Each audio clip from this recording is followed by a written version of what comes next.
The dust on Valos Prime had not been disturbed for 3 million years.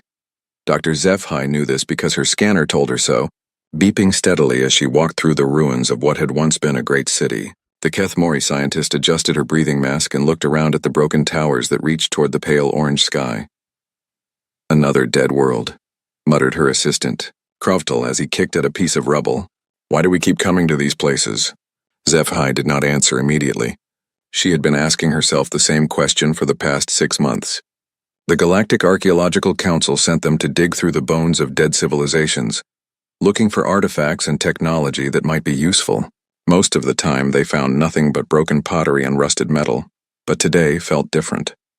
Her scanner was making a new sound, a low humming that she had never heard before.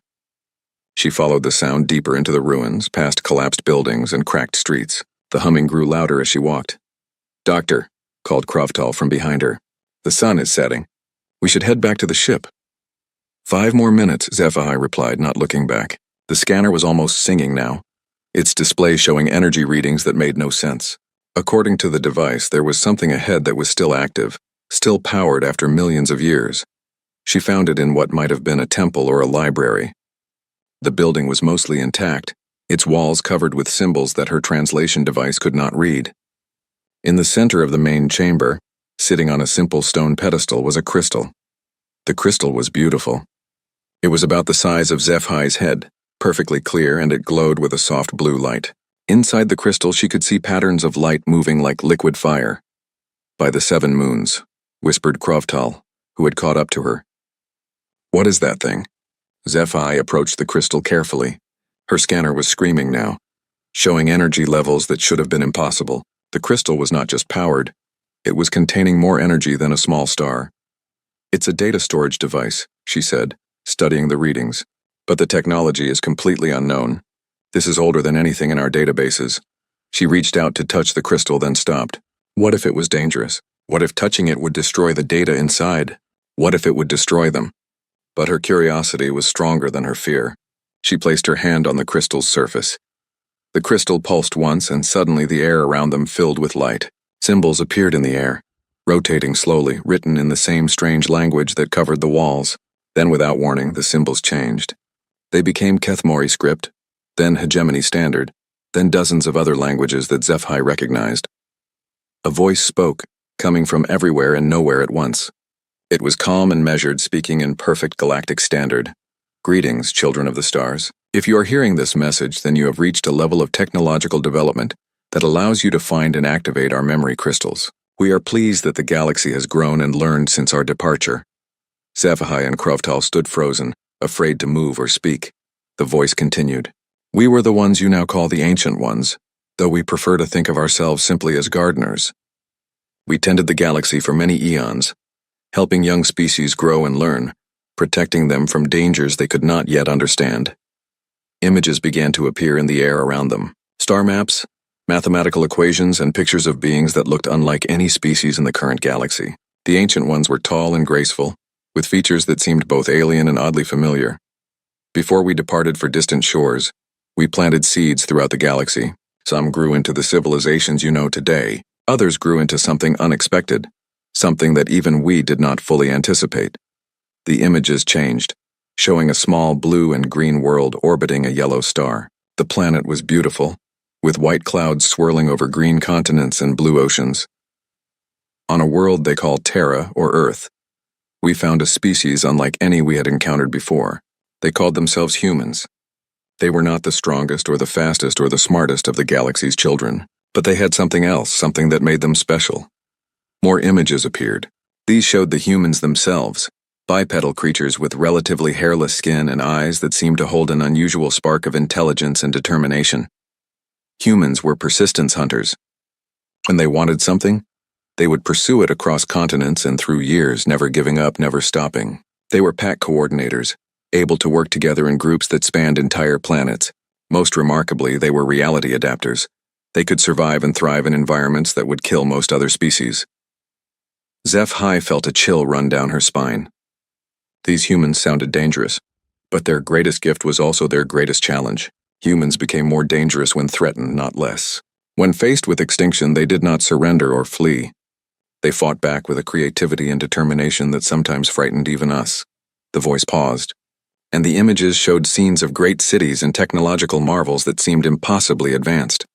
We taught them what we could, then departed, leaving them to find their own path among the stars. That was approximately 2 million years ago, by your current dating system. We do not know what has become of them since then. The images faded, leaving only the crystal glowing on its pedestal. This message contains star charts showing the location of Terra, mathematical proofs of the physical laws we discovered, and detailed records of our observations of humanity. We leave this knowledge with you, children of the stars, to use as you see fit. But we offer one piece of advice: if humanity still exists, approach them carefully. They are likely far more advanced than when we knew them, and they have had a very long time to grow into their potential. The voice fell silent. The crystal's glow dimmed but did not disappear entirely. Zeph-Hi and Krovtal stood in the growing darkness for a long time, neither speaking. Finally, Krovtal broke the silence. Doctor, do you think this is real? Could there really be a species like this out there? Zeph-Hi looked at her scanner. The mathematical constants mentioned in the message were checking out perfectly against known physics. The star charts matched their current understanding of galactic structure. Everything about the crystal suggested that it was exactly what it claimed to be: a message from beings whose technology was millions of years ahead of anything currently known. I think, she said slowly, that we need to get this back to the Galactic Council immediately, and I think the galaxy is about to become a very different place. As they carefully extracted the crystal and prepared to return to their ship, neither of them noticed the small device that had been hidden in the crystal's base. The device that had already sent a message across the galaxy, traveling faster than light, reaching its destination in minutes rather than years. On a small blue world orbiting a yellow star, the message was received and acknowledged. After 2 million years of waiting, Terra's children knew that their secret was finally out. The Galactic Council chamber had never been so quiet. Representatives from 47 different species sat in stunned silence as Dr. Zeph-Hi finished her presentation. The crystal sat on the central podium, still glowing softly, its data now copied into every major database in the galaxy. Council leader Vexmar, a tall hegemony official with gray skin and 4 arms, was the first to speak.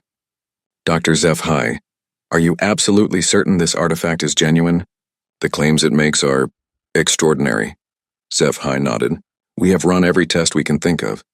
The mathematical proofs check out perfectly. The star charts match our current galactic maps with precision that exceeds our best instruments.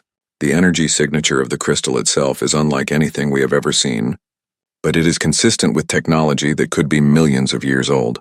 Councillor Thexuli, representing the peaceful Neurali Federation, raised one of her 6 hands. Even if we accept that the message is real, surely these humans, if they still exist, cannot be as dangerous as the ancient ones suggest. No species could survive for 2 million years without learning to control their aggressive impulses. That is exactly what worries me, said General Korvhan of the Hegemony War Fleet. The message says they become more dangerous when threatened. What if 2 million years of isolation has made them paranoid? What if they see any contact as a threat? Dr. Meltara, the galaxy's leading expert on extinct civilizations, stood up slowly. She was very old, even for a long-lived Kethmori, and her voice shook slightly as she spoke. I have been studying dead worlds for 300 years, she said, and I have been hiding something from this council. In the deepest archives and records that we thought were corrupted or incomplete, there are references to events that now make terrible sense. The chamber became even quieter, if that was possible. Approximately 2,000 years ago, there were scattered reports of something called the Third World War. We dismissed these as translation errors or fictional accounts. But if the humans are real, if they are as the ancient ones described them, she activated a holographic display that showed fragments of ancient text, translated into galactic standard. Nuclear winter lasted for decades. The sky burned for 7 days. When the missiles stopped falling, half the planet was uninhabitable. But they did not surrender. They adapted. They rebuilt. They reached for the stars with hands still scarred by atomic fire. The representatives began to murmur among themselves, voices filled with fear and uncertainty. There is more, Dr. Meltara continued. References to something called the Great Silence, when all signals from the Terra system suddenly stopped. This happened approximately 1,000 years ago. We assumed it was just another dead civilization, but what if it was something else? What if they decided to stop broadcasting? Counselor Yathek of the Trader Confederation leaned forward. Are you suggesting they went into hiding deliberately? I am suggesting, said Dr. Melterra, that a species capable of nuclear war might also be capable of strategic thinking on a scale we cannot imagine. What if they have been watching us? What if they know about us but we do not know about them? The crystal on the podium pulsed once as if responding to the conversation. Everyone in the chamber fell silent again. General Korvan stood up, his expression grim. I am ordering immediate long-range reconnaissance missions to the Terra system. We need to know what is out there. No, said Council Leader Vexmar firmly. We need to discuss this properly. The implications are too serious for hasty action. The implications are exactly why we need to act quickly, the general replied. The message describes humans as persistence hunters who never give up. If they are out there, if they are advanced, then we need to know their intentions before they decide to reveal themselves on their own terms. Dr. HFY cleared her throat. There is something else. Something I noticed while studying the crystal's data. The star charts do not just show the location of Terra. They show optimal approach routes, safe distances for observation, and what appear to be communication protocols. She activated another display, showing complex diagrams and mathematical sequences. It is almost as if the Ancient Ones wanted us to find these humans eventually, as if this whole thing was planned. The chamber erupted in dozens of conversations as representatives talked excitedly among themselves.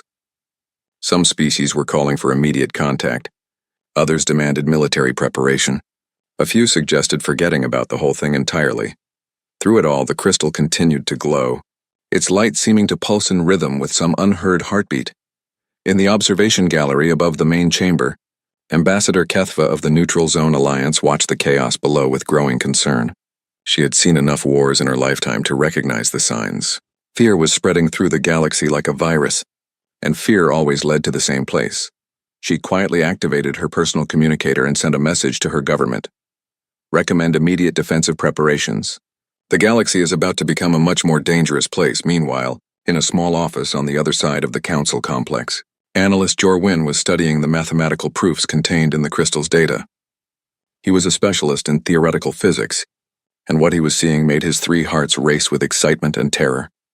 The humans, according to the Ancient Ones, had not just mastered nuclear physics 2 million years ago. They had understood quantum mechanics, relativity, and mathematical principles that the current galaxy was only beginning to discover.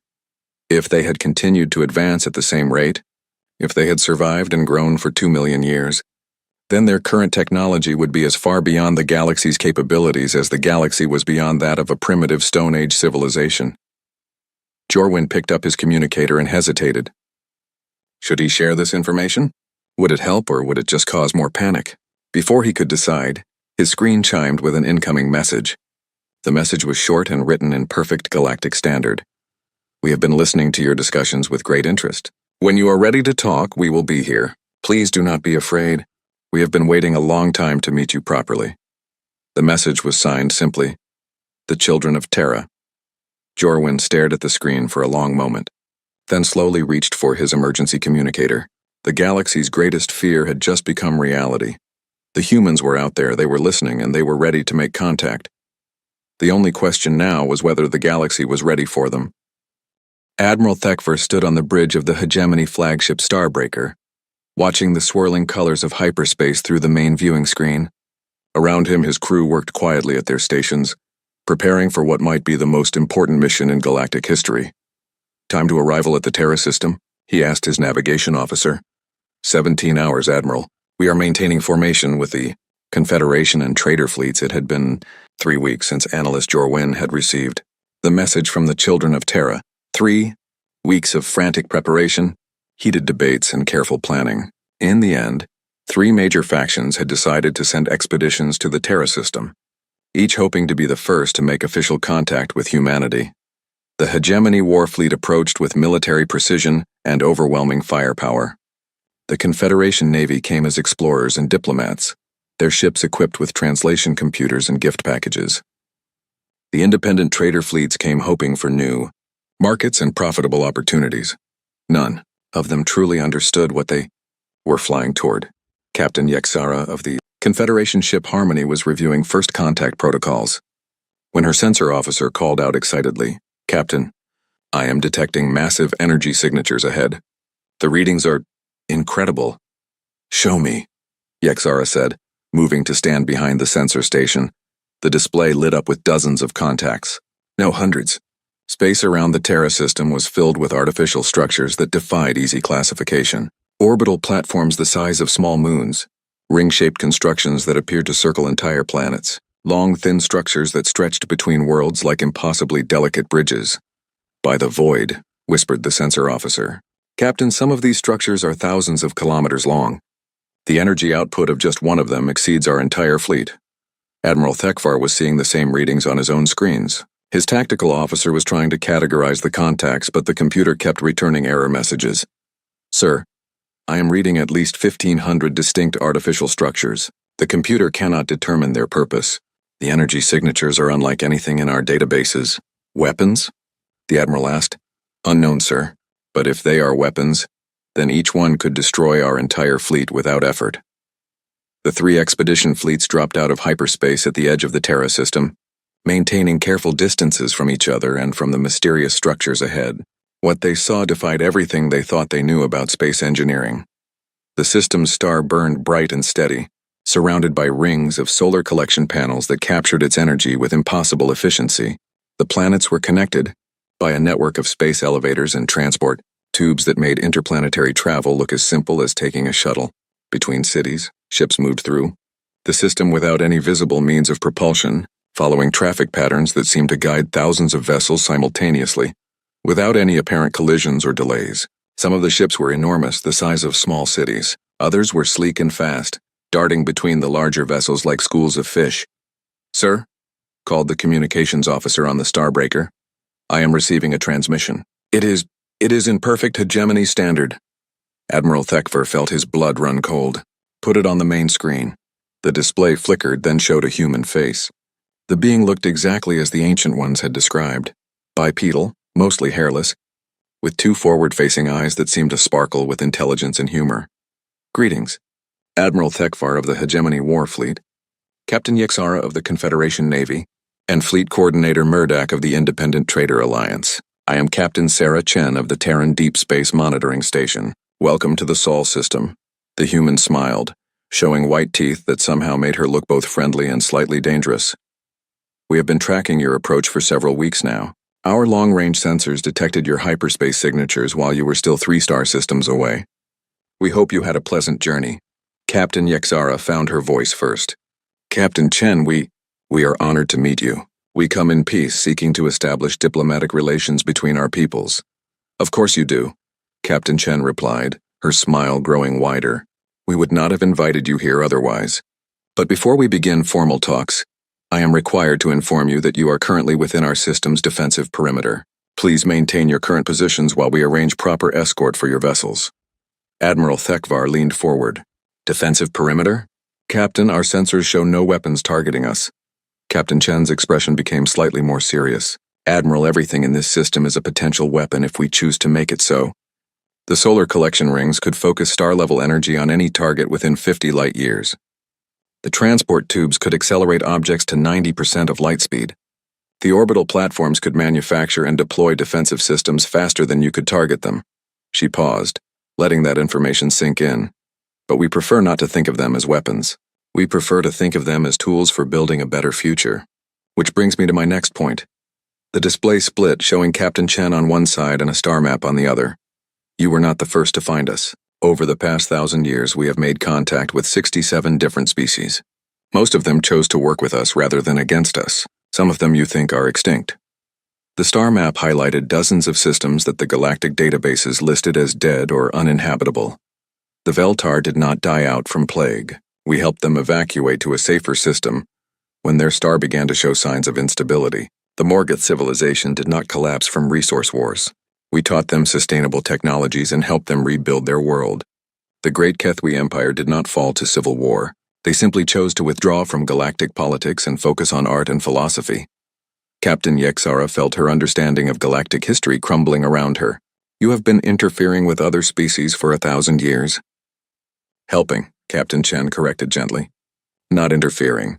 We learned long ago that the best way to handle a dangerous situation is to prevent it from becoming dangerous in the first place. When we see a species heading toward nuclear war, we offer them alternatives. When we see a civilization about to destroy their environment, we share clean energy technologies. When we see refugees fleeing disaster, we help them find new homes. Admiral Thekvar was studying the tactical implications. Your technology is clearly far advanced beyond ours. Why reveal yourselves now? Why not continue your assistance? In secret? Captain Chen's smile returned. Because, Admiral, you found the message crystal. That was always the test. When the galaxy's children were mature enough to seek out the Ancient One's wisdom, mature enough to ask questions about the greater universe, then we would know it was time to step out of the shadows. She gestured to something off-screen, and the display showed a massive space station that dwarfed anything the expedition fleets had ever seen. This is Terra Station, our diplomatic facility. It has been prepared for this day for over 500 years. You are invited to dock and begin formal first contact procedures. We have prepared quarters suitable for each of your species, and our diplomatic corps is fluent in all of your languages.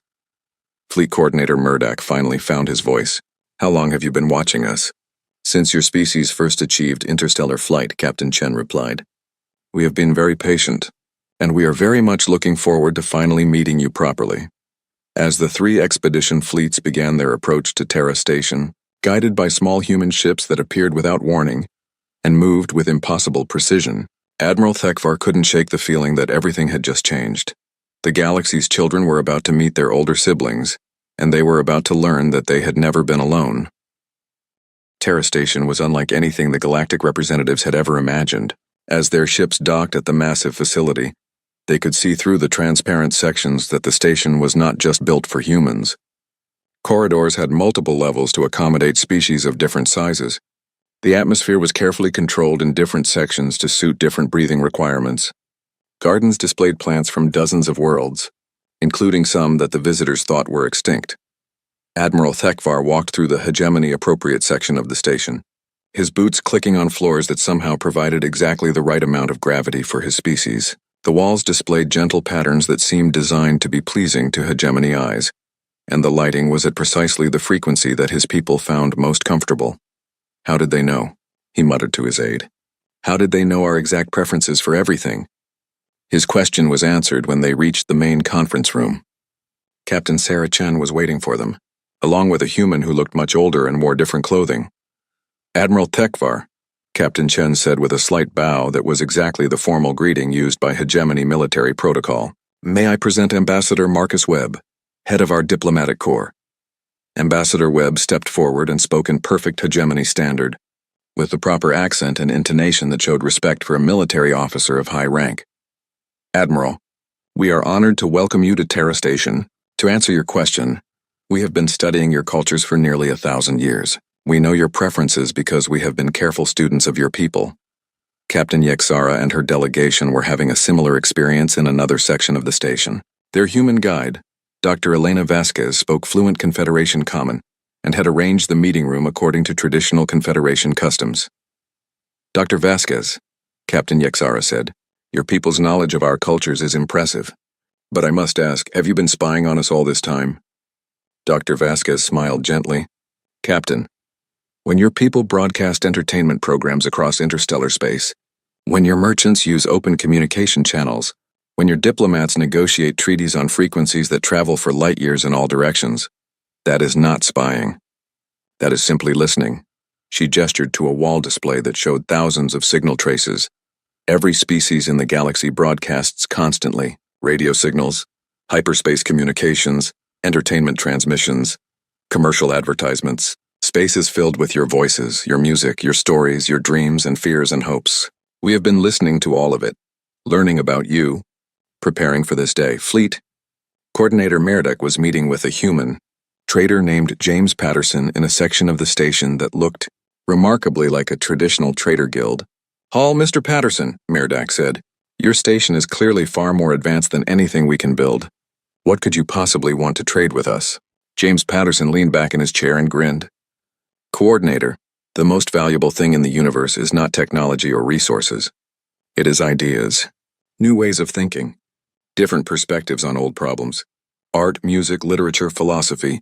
These things cannot be manufactured or mined, They can only be created by minds that see the universe differently than we do. He activated a holographic display that showed examples of art and music from dozens of different species.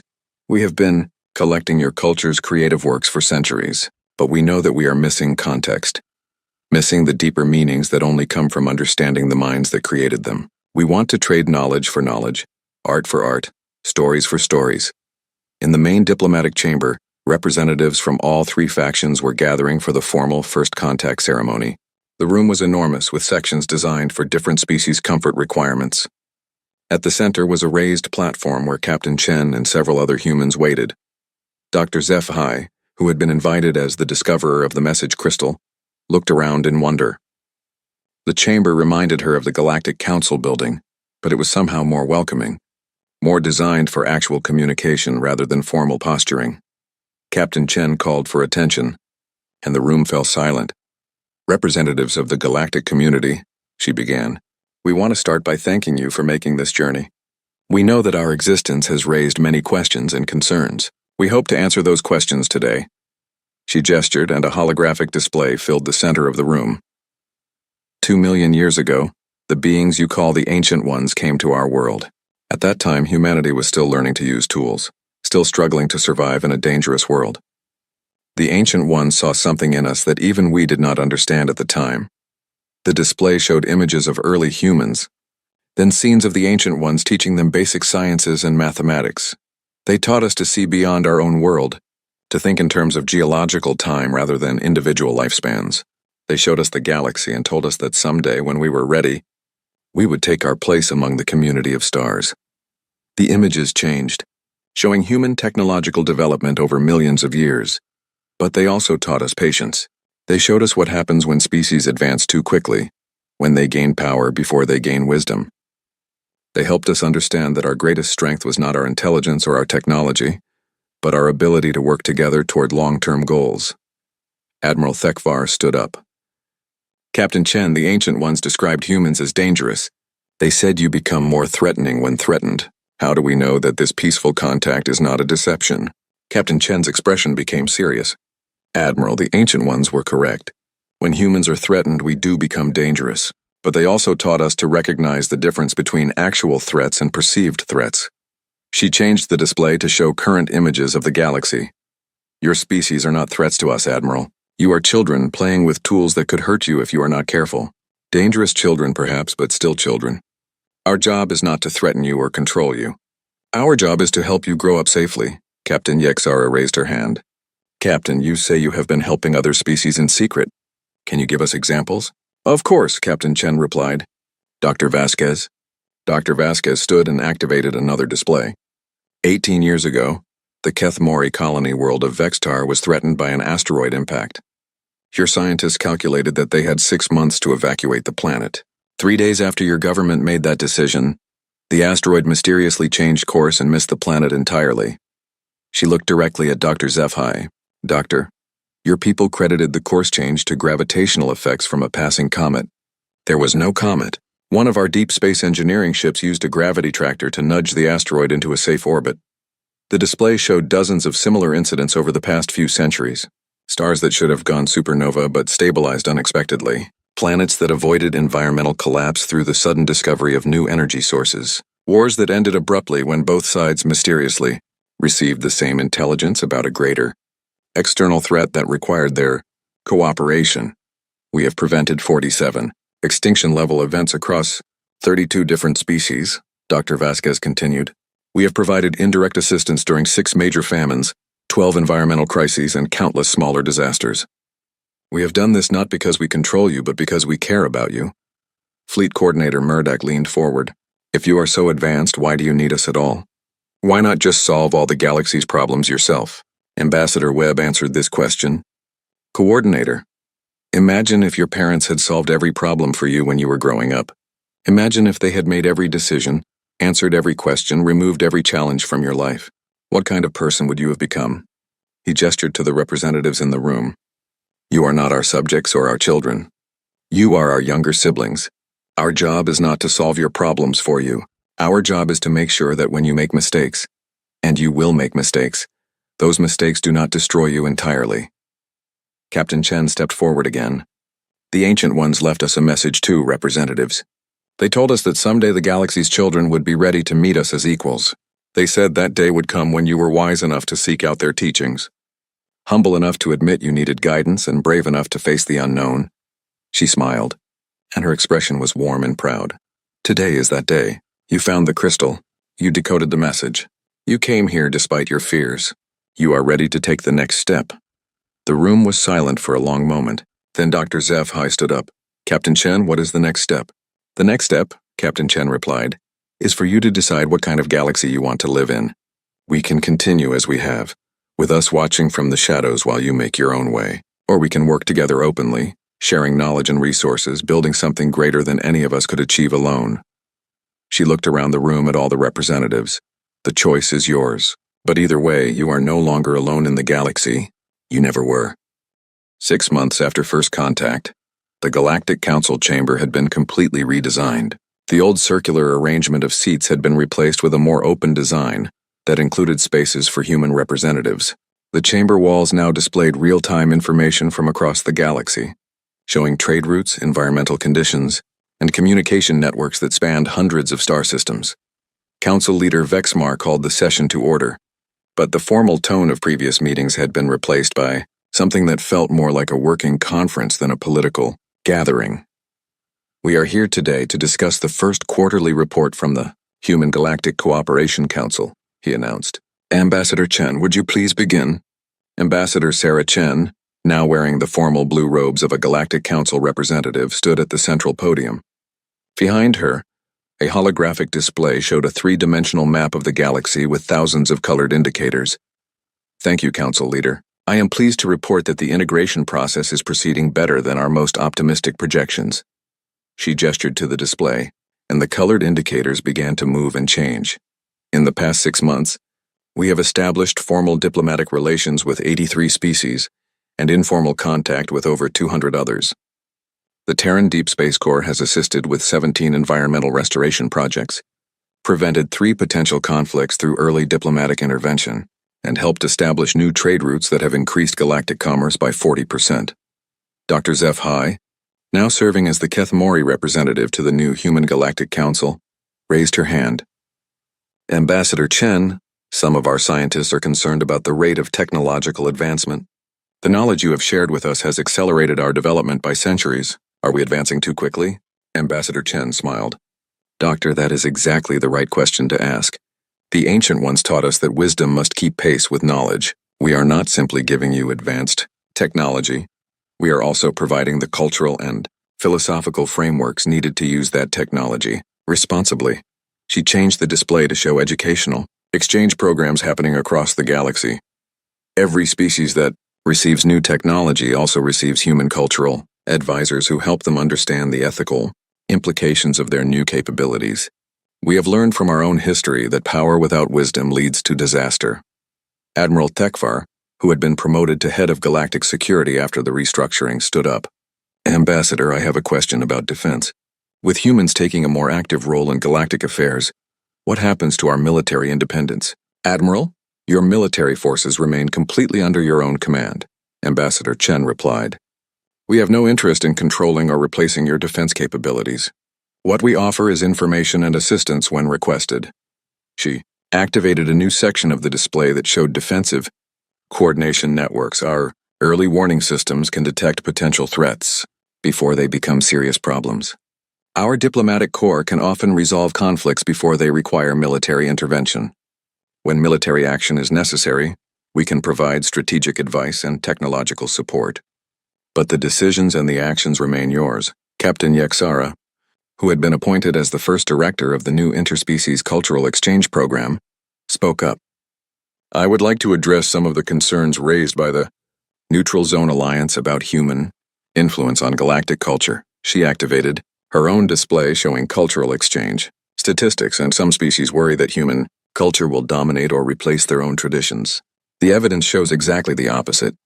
Since contact began, we have seen a renaissance of local cultures as species rediscover their own unique perspectives and share them with a wider audience. The display showed examples of art, music, and literature from dozens of species, Along with collaboration projects between human and alien artists, humans have not imposed their culture on anyone. Instead, they have become enthusiastic students of our cultures, often helping us preserve traditions that we had forgotten or taken for granted. Fleet Coordinator Murdak had perhaps benefited the most from human contact. The Independent Trader Alliance had seen its profits increase dramatically as humans helped them establish trade relationships with previously unknown species. "I want to address the economic concerns," he said, standing up. "Some traders worry that human technology will make our services obsolete. In reality, the opposite has happened. Humans have shown us new markets, new trade opportunities, and new ways of creating value." He gestured to a display showing trade volume statistics. Galactic commerce has increased by over 300% since first contact. Humans are not competitors. They are the galaxy's best customers. They seem to be genuinely interested in everything we produce, from the smallest handicrafts to the most advanced technologies. Ambassador Chen nodded approvingly. Coordinator Murdak is correct. One of the things we learned during our long isolation is that diversity is not just culturally valuable. It is economically essential. A galaxy where everyone thinks the same way, makes the same things, and wants the same products would be a very poor galaxy indeed. Councillor Thexuli of the Nerali Federation raised a question that had been bothering many representatives. "Ambassador Chen, I must ask about something that troubles many of our citizens. You say that humans have been protecting us for centuries without our knowledge. Some of our people feel infantilized by this revelation. How do we move forward while maintaining our dignity?"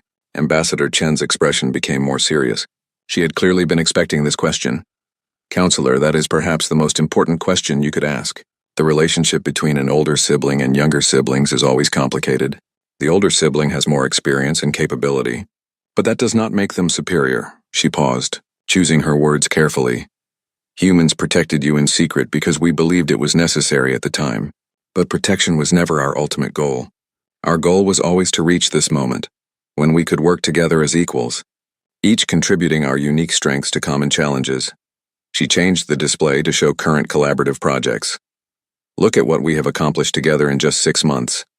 The environmental restoration of Kethmore Prime combined human technology with Kethmori biological expertise in ways that neither species could have achieved alone.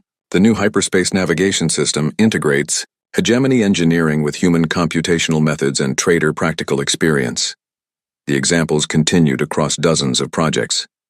We are not your protectors anymore, Counselor. We are your partners. And partners challenge each other, learn from each other, and sometimes disagree with each other. That is how we all grow." Dr. Melterra, now serving as the Council's chief historian, stood up slowly. "Ambassador Chen, I have spent the past 6 months reviewing the historical records that your people have shared with us. I must say that the picture of galactic history is very different from what we thought we knew." She activated a display, showing a revised timeline of galactic development. "It appears that humans have been involved in almost every major historical event of the past millennium.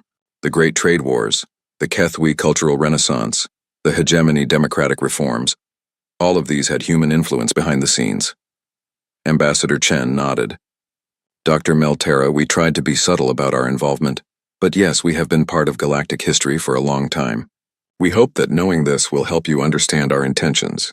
We have always wanted the same things you want: peace, prosperity, and the chance for every species to reach their full potential." Council Leader Vexmar looked around the chamber at all the representatives. "Before we conclude today's session, I want to ask a question that I think is on everyone's mind. Ambassador Chen, what do humans want from this relationship? What is your long-term goal?" Ambassador Chen smiled, and for the first time since the formal proceedings began, she looked completely relaxed. "Council Leader, what we want is very simple. We want to see what happens next." She gestured to the galaxy map, which now showed thousands of connections between different species and worlds. "For 2 million years, we have been alone, responsible for our own development and our own mistakes. Now, for the first time, we are part of something larger. We get to see how other minds approach problems we have never thought of. We get to learn from cultures that have developed in completely different directions from our own." Her smile grew wider. "We want to explore the galaxy together. We want to solve problems together. We want to discover new things and build amazing projects and maybe even find other Ancient One messages that will teach us all something new." She looked directly at each representative in turn. "Most of all, We want to see what kind of future we can build when the galaxy's children work together instead of struggling alone." The chamber was quiet for a moment. Then Dr. Zephi began to applaud. The sound was picked up by others, and soon the entire chamber was filled with the sounds of dozens of different species expressing approval in their own ways. As the session concluded and representatives began to file out, many stopped to speak with Ambassador Chen or with each other.